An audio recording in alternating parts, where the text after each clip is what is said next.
Hey everyone, my name is Ruth Austin.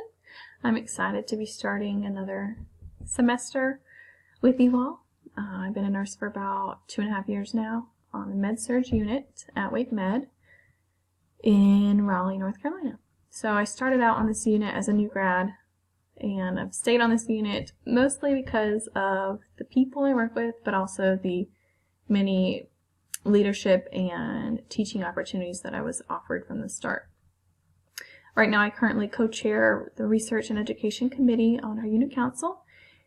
I precept new grads and new nurses, or senior nurses and then new grads, and I also am on a couple different committees throughout the hospital: diabetes, stroke, and professional development.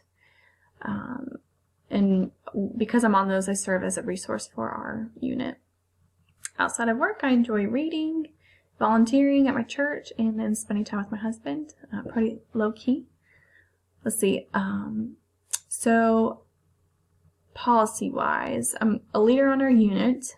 I'm a resource, but I don't really affect policy right now. I'm not involved in creating it. I do help with kind of spreading information, just because I like to stay informed of what's going on, and so I help disseminate that information. I'm interested in policy, hospital-based policy. I don't think, big healthcare system, government policy. That's kind of confusing, and I don't totally understand it, which I hope to learn more this semester, but I'm more interested in hospital unit-based policy. Right now we're using policy tech, which is really confusing and hard to navigate for our system-wide policies, and then nursing skill policy, we use Lippincott, which I think is pretty popular and common. I am not a part of any professional nursing organization just yet. It is a part of our clinical nurse ladder, but I've not been required to do it, so really paying for it is the biggest obstacle. Seeing how it is worth my money, which maybe we'll get to in this semester. I don't know. I'm deciding between ANA and NCNA. I know there's benefits to organizations, but right now they just seem kind of expensive for a lot of stuff that I can do through Wake Med.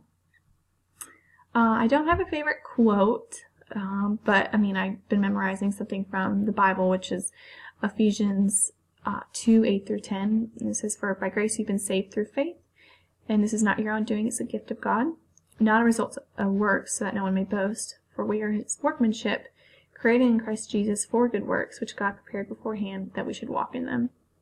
And really that just reminds me of what God has done for me, and it's really not my own doing what has brought me here so far. But I do know that I have a purpose, and so that has been encouraging to me. So I would say that's my favorite quote. Lastly, long-term goals. I'm about to graduate, so I am considering long-term goals and kind of the next step. I've been a nurse for 2.5 years, and so that doesn't seem very long to me, and I know there's a lot out there that I still want to explore, but I'm interested in a nurse educator supervisor role, which might be in the future. And then truly what my long-term goals have always been education, which led me to pursue this master's, and I would like to get either a DNP or PhD, and truly I don't know yet, but I just want to keep learning and growing as a nurse, and I feel like my love for education is what has brought me here so far. So I'm not sure what it's going to look like, but those are my interests. I know that I enjoy the hospital right now. I like being hospital-based, and